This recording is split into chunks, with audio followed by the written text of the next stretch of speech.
So for the past 2 years, I've been running a budget off-road tyre on my four-wheel drives. From the 80 series to the Pajero, I've done around 50,000 kilometers on a Windforce Catch Force mud terrain tyre. And today, we're going to be reviewing them with Liam and Dan running the Windforce All-Terrain 2s and myself, the Catch Force mud terrains. Combined, we have taken these tyres to pretty much every single environment you can imagine. From sand to snow to mud, there's not much these tyres haven't done. So today we're going to be giving you our thoughts on the Windforce Catch Force and answer the question, should you buy cheap tyres for your four-wheel drive? So I first got introduced to Windforce tyres back in 2020. My Pajero at the time had basically bold tyres on it, and Windforce Australia reached out and said, hey, do you want to try out our tyres? And well, it's taken nearly 2 years, but I feel like I'm finally ready to give my feedback and talk about my experience with the tyre. So firstly, let's talk about the tyre. The Windforce Catch Force mud terrain is a fairly aggressive mud terrain tyre. It's a pretty common tread pattern that I've actually seen across a variety of mud tyres. In fact, I can show you. Here is actually one of the first tyres I bought for my Pajero. It's from a brand called Landvigator, and yeah, it was just kind of a budget tyre, but I needed something for the Pajero. But what you can see here is that the tread patterns are actually identical between them. So maybe it comes out of the same factory or the same mold, but it was definitely a tread pattern that I'd seen before. But that's not necessarily a bad thing, because the tread patterns on these tyres is actually quite good at ejecting, stones and mud. So that has been good. Now, these tyres are LT rated, meaning light trucks. So they do have a heavier tyre wall construction, but they still are only a 2-ply tyre, which is different in comparison to, your Maxxis or your BF Goodrich, which are all 3-ply construction. And obviously having a thicker sidewall is better against punches or tears when out on a really aggressive terrain, but there is a reason why these are only 2-ply, and that is the price. So I called up Nathan from Treadworx, where we get our tyres fitted on our cars, for some current prices on a variety of four-wheel drive tyres. Note that Treadworx is an authorised Maxxis and Yokohama dealer, meaning they can usually get a better price on those brands. So all these tyres are a 285 by 75 R16, which is a 33-inch tyre, the same as what I'm running here on the 80 series. And all these prices include tax, wheel balancing, and fitment. So starting with the mud terrains, we can see that the Windforce Catch Force are our most affordable tyre, being almost $100 less than the Falcons. But they're also the only tyre on this list without a 3-ply sidewall. I also priced up the all-terrains, and the Windforce Catch Force AT2s are again our most affordable tyre by quite a large margin, but this time they're not the only tyre without a 3-ply sidewall, as the Falcon Wildpeak AT3 also only has a 2-ply sidewall. So as you can see from this, the Windforce tyres are definitely a lot cheaper than the other brands. But are they too cheap? So I'll give you my opinion on what I'd buy after we hear from Liam and Dan, but I will say that tyres are a very, very important aspect to the car, not only in capability, but in safety too. Because in a car, you have 4 contact points between you and the ground, and they're your tyres. And just like you wouldn't go out on bad brakes or faulty steering, you wouldn't go out on bad tyres. The dangers of tyres blowing out at high speeds is something that can and has caused fatalities in the past. Now obviously, we live in a country where there's regulations and specifications for tyre quality to ensure this doesn't happen. And all of us boys have been more than comfortable enough using these tyres and haven't experienced or seen anything like the fact that would make us feel unsafe using them. I myself have done over 1,000 Ks in a single day coming down the east coast of Australia, and I've done hours on rough terrain such as border track. I can say for a fact that these tyres have handled all of it. Even the time my car was stuck in 2-wheel drive in the high country, one of the steepest tracks I'd ever been on, the wheels are spinning like crazy, I couldn't back the power off. They handled it. They got me up the hill. So I think it's pretty easy to give a Chinese-made tyre a lot of flack, but these days, there's no tyres made in Australia anymore. Pretty much everything is either made in China, Taiwan, Thailand, Vietnam, India, and that's because it's cheaper to manufacture tyres in these other countries. And also these countries have significantly improved their manufacturing quality to a point where they can now compete against Western tyre manufacturing. So nearly all the major tyre brands now have manufacturing plants in China. So now you know a bit about the Windforce tyre, let me show you some of the work it's done over the past 2 years. On the tarmac, these mud terrains have actually been pretty good. Being a mud tyre, I am quite cautious of driving them in wet conditions on the road. However, I've never experienced any loss of traction, but I do try and take it easy just in the wet, just because of the weight and the size of this vehicle. You know, I don't expect it to behave like a race car, but in saying that, in the dry, they do work pretty well. The car drives nice, and it's been fun on my big journeys so far. In terms of tyre noise, I've got a 3-inch straight pipe exhaust on my 80, so it's not exactly quiet inside. Look, honestly, I did have highway terrains on when I first bought this car, and compared to them, I don't really notice that much of a sound difference, maybe just because the engine's quite loud in this thing, there's no sound deadening in it. I'm sure they're louder than a highway terrain, but me personally, I don't really notice a difference. Being a mud tyre, these tyres are great in off-road muddy conditions. This is where they shine. And Liam will talk a little bit later about how he experienced the all-terrains in mud, but with the mud terrains, they are fantastic in mud. The difference it made on the Pajero was huge. And again, on the 80 series, they have been just awesome. One thing I would love to see is a little more sidewall tread though. Just like how you have on your Razors or your Geolanders, I honestly think having sidewall tread makes a huge difference, especially in muddy, rutted terrain.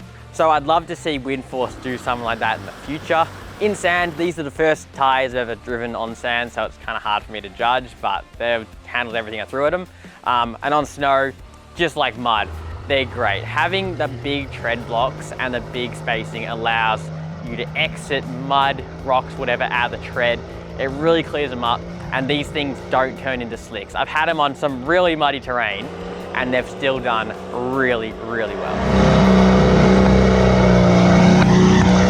So I've done dead on about 25,000 Ks on this current set of Windforce mud terrain tyres. They've worn pretty well, you know, they've still got plenty of tread left on them. And to be fair on them, you know, these tyres see a lot of tracks. They haven't just been run up and back on the pavement their whole life, you know. You'll definitely see some battle scars from, you know, trips up the high country on there. It's the tread blocks themselves which have taken a bit of a beating. Now I did notice a lot of this damage actually came from my high country trip where my center diff lock actuator failed, leaving me in 2-wheel drive at Wodongatta, which isn't, you know, ideal. So we had to backtrack across river crossings, you know, go back up Zika spur track in 2-wheel drive. So yeah, they definitely span a bit, and I think I definitely wore them out a bit that trip. I also noticed when I first got the new tyres, they were quite soft, which is good for performance off-road, but it does leave them a little bit vulnerable to, I guess, wearing faster on their first, you know, couple of weeks on the road. And we actually, you know, I think it was the second week I owned these, we went up to the high country and did a trip on them, and I could definitely start to see a little bit of wear from some of the stuff we were doing. So just something to note, and I think I sort of expected that on a cheaper tyre. Being 2-ply construction, they actually bag out quite a lot when you air down. You'll notice even when you go, you know, down to 20 PSI, the footprint is quite large. So the lowest I've actually only had them down to is 16, and I don't think I'd really go much lower than that, just in fear of debeating a tyre.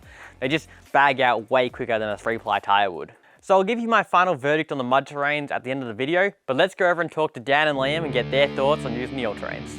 All right, so I've been running the Windforce Catchforce AT2 tyres for probably about 10,000 Ks. I've had them in pretty much all different conditions, I feel like. So I feel I can give a pretty good idea of how they've performed so far and how they go. So yeah, we'll get stuck into it. All right, so for the Windforce Catchforce, these are the ATs.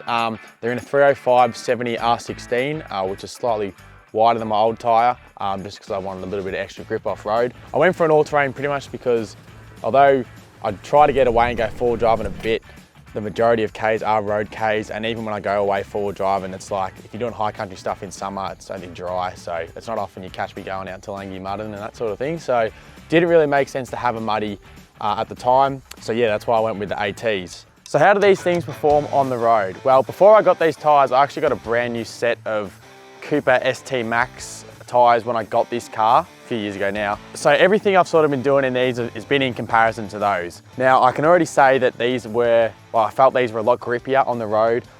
Dry conditions you probably won't notice as much, which is probably to be expected, but in the wet these are definitely grippier. I used to slide all over the place in my old tyres, especially when they started nearing the end of their tread life and started firming up a bit. Only other thing, which again, in comparison to my old tyres, because these are a 2-ply sidewall, I felt they were like, you could almost feel a bit of wobble in the sidewall. My old tyres are 3-ply and they are a super sturdy sidewall, like there's not much flex in them. Even when you're low pressures, it was hard to get in the bag out. So yeah, I feel like I could feel that coming across to these. The only other thing I have thought of that maybe could have caused that is the fact that I am riding a 305 tyre on a 8-inch rim. It probably should be a 9-inch rim, so whether that's had an effect as well, something to consider. Only other thing worth mentioning, road noise. I haven't noticed any. It's not like you got big fat lugs or anything like that, so they've been quiet for me. So yeah, I think they're pretty good. So in terms of off-road performance, well, I guess I've driven in a few different climates, so we've obviously done a lot of dirt roads. I've done a bit of muddy stuff, I've done snow, and we've done sand.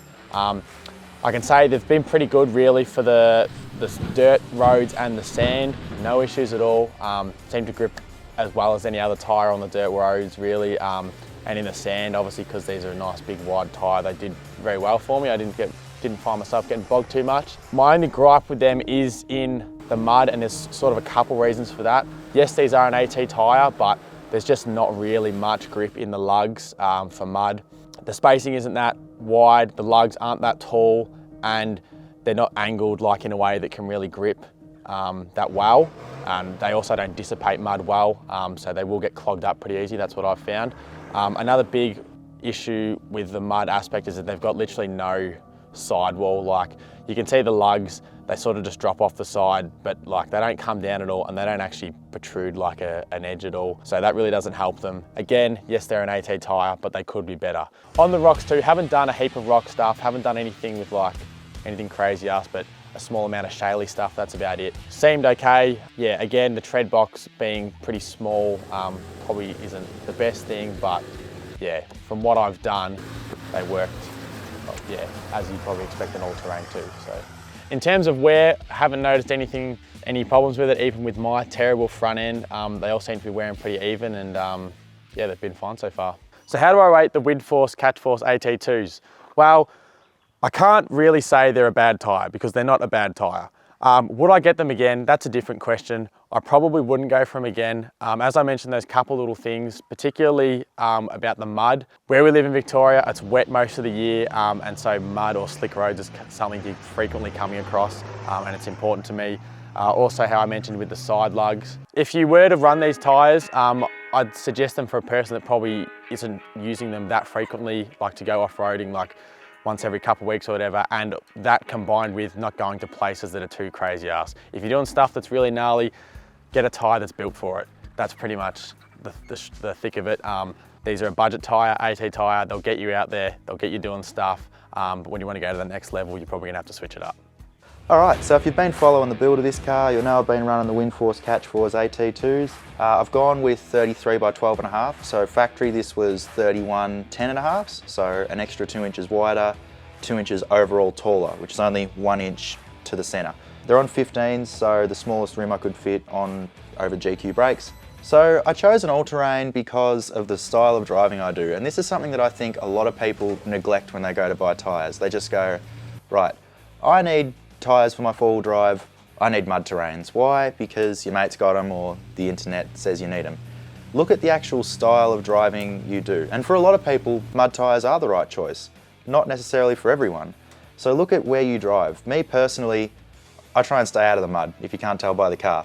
Like, I will drive through mud, but I don't go out. I'm not going to Talangi on the weekend and throwing the car in a bog hole just for the hell of it. These are sort of a good mix between, I'd say, they're leaning more towards an off-road tyre, but also handle well on the road. So they're obviously more aggressive than your standard run-of-the-mill all-terrain. Like, I mean, all-terrain is a very vast term. You can see some of the all-terrains that come on factory cars. You know, they're pretty much a road tyre with a slight zigzag in the tread pattern, whereas these are fairly aggressive. When you go to look at what model of tyre you want, whether you want mud terrain, all-terrain, highway terrain, look at the style of driving you're actually going to do most of the time, and then base it on that. So occasionally this will go in the mud, and in that case, yes, I would have been better off with mud terrains, but for the 90% of the time, these are going to be the best tyre for me.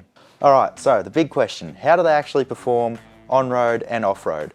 Well, on the road, which is, like I said, where I'm doing most of my driving, they've been good. They are obviously a budget tyre, and they're not, like I said, an aggressive all-terrain. So some people think a GQ is a race car. They are not. They are shaped like a brick. They do not handle. I don't care what anyone says. But even that being said, they handle on-road really well. The only time you'll notice you do lose a little bit of traction is in the wet. Off-road, I'd say great. I mean, I've had them, like I said, a lot of rocky, shaly sort of conditions, dry, bull dusty, that sort of thing. They've handled all that really well. As I mentioned earlier, not down on throwing the car in a bog hole, so I haven't had it, up to the sills, so I can't give you an honest opinion on how they fling mud.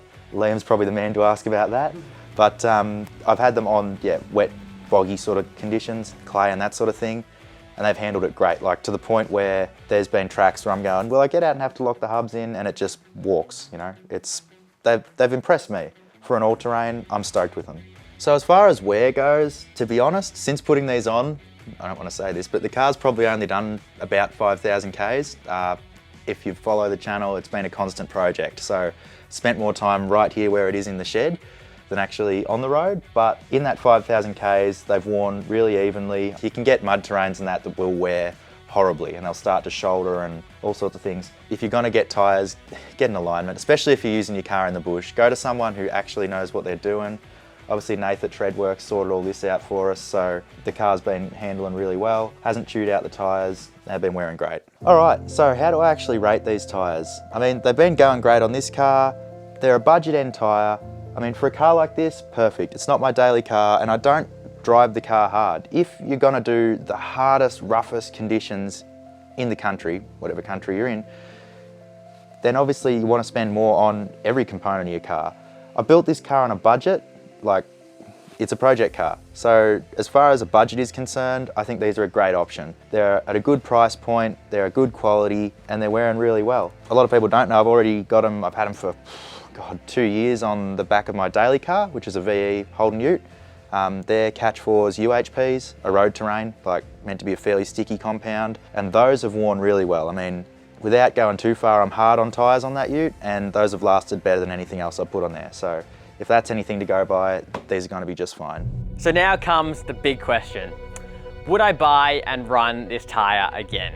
Now, I think the Windforce mud terrain, the answer for it is different for everyone. If you're an avid off-roader, you go away with your mates every couple of weeks, you love hitting the hard tracks and you're happy to spend a bit of money on your rig, I'd honestly get the best tyre you can afford, because tyres are pretty much the best modification for any four-wheel drive. It gives you better clearance, better traction, and ultimately gets you up the tracks. If you can afford it, I'd spare no expense. But if you don't go out all the time, or it's just a weekender or a budget build, I'd have no issues running a cheaper tyre. I think we've shown that if you're on a budget, you can still tour around Australia, hit the hard tracks, and travel in all different climates and conditions, and do it safely on a budget tyre. So for now, I'm gonna keep rocking these Windforce mud terrains and see how much life I get out of them. So I hope you enjoyed our review on the Windforce Catch 4's mud terrain and all-terrain tyres. If you've got any further questions for any of us, please feel free to leave us a comment. Buy a sticker if you want to support what we do, and we'll see you guys in the next video.